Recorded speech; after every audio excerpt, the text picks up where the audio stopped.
Hey everybody, it's me Lisa. I'm here again for another edition of In Vino Veritas. This week we are going to do a red wine. This is a Spanish red called Red Bear Bobal. So this is just a blend. I haven't been able to find out what's in this, but we'll see. So just take a nice little pour. I already opened it because, you know, it's just a screw cap, so doesn't really take that long, but anyway, there's a lot of smells in there, very fruity, almost like a jam, so yeah, that's a nice, we're off to a good start. And I'm not like a huge swirler of wine. I think it's kind of pretentious and lame, like just drink that shit, but this actually has some really nice legs to it, so hopefully that means it's going to be able to hold up over time also. So let's see what we have here. Ooh, that's a lot of jammy flavor, smell, like a plum. It almost has like a peppery or smoky smell to it, like in a good way, of course. Like it's not really pepper, but it's not really smoke. It's not like fire. Anyway, let's give it a shot, shall we?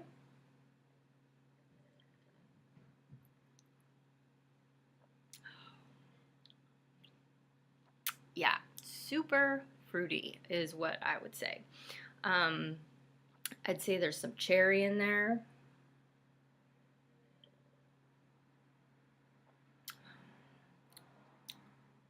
Probably also some blackberry type flavor, and the plum.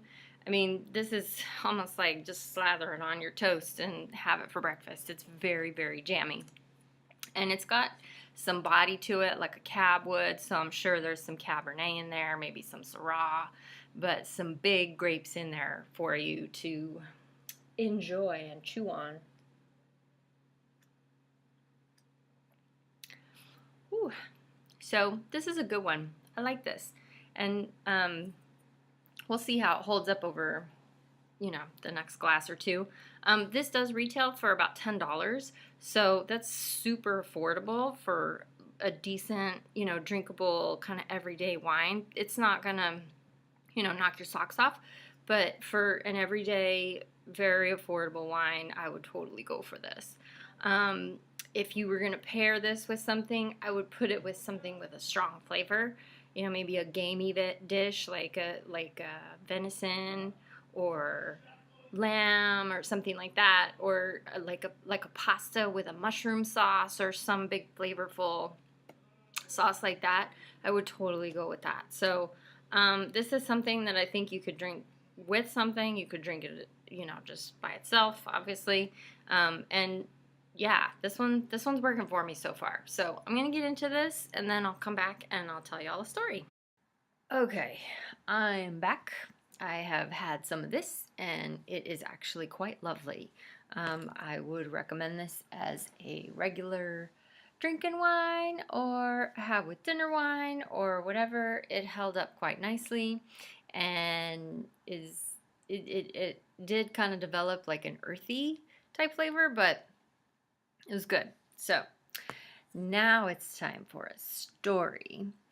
And it's springtime, so I'll tell you a springtime story, which was about my senior prom, which, as we all know, is a time of, I don't know what, because I don't think of it as, my prom didn't look like it did in the movies, let's just say that. So I had this dress that I found. It was long, it was black, it was velvet, and by today's standards, it was pretty conservative, and it was, I loved that dress. I don't know if it fits me anymore. It's beside the point. But anyway, so because it's prom, I got the dress, and then I was going to also get my hair done.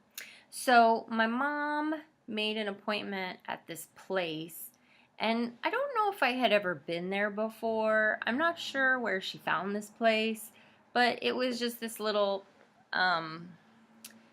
this little salon that I'm pretty sure was next to like a Shakey's Pizza and an auto repair shop.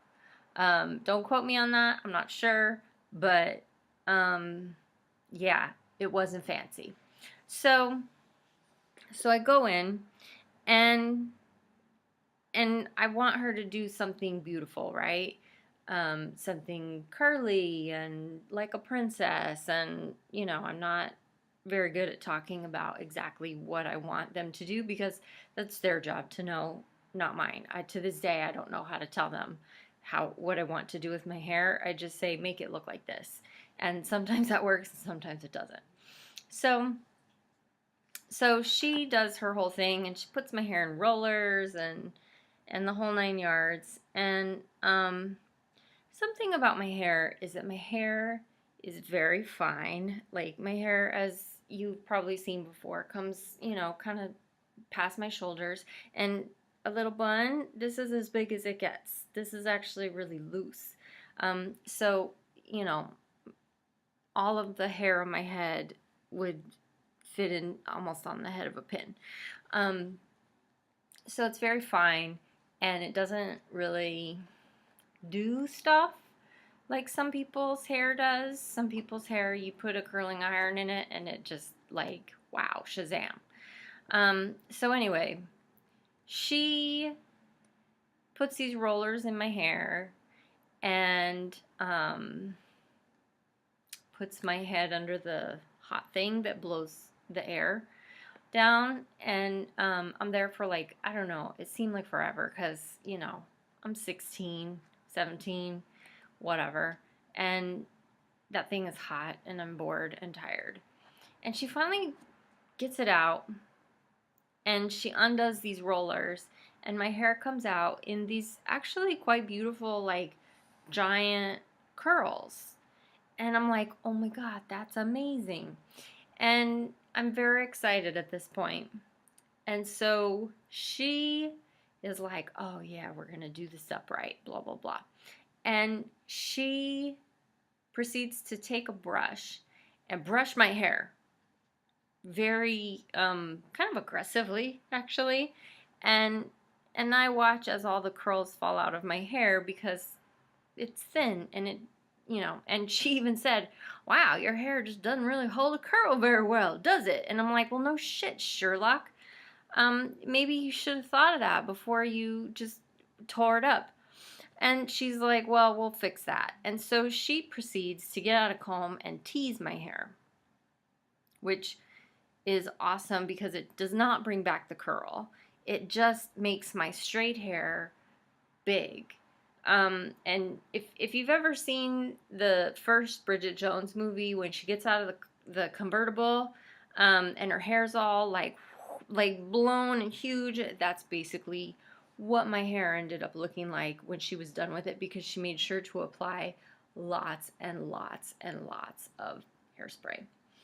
And I was mortified at this point because I actually have a date to this prom.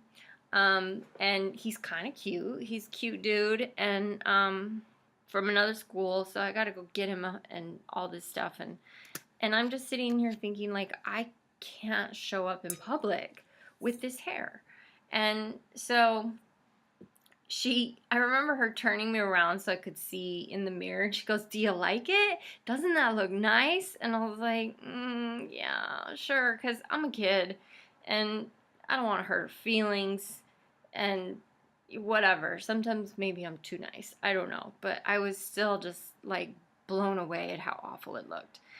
And so I get home, and the first thing that I do is I go to the bathroom and I brush the whole thing out because it just looks awful.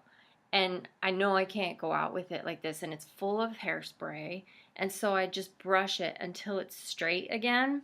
And by this time, there's no chance for me to wash it. This is just it. This is what it's going to be. And I will say my mom was livid that I didn't even let her see it before I brushed it out.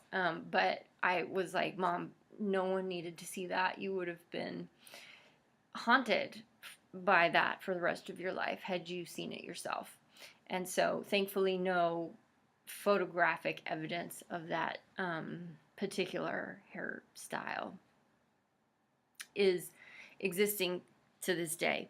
So yeah, I basically went to the prom with straight hair that I just pulled back in a headband because of course by then it was full of hairspray, so there was like, it couldn't be light and flouncy, so I had to pull it back into a headband and just let it fall. And I still look at those pictures, you know, when I look at those pictures from that day, I just think it could have been so much worse.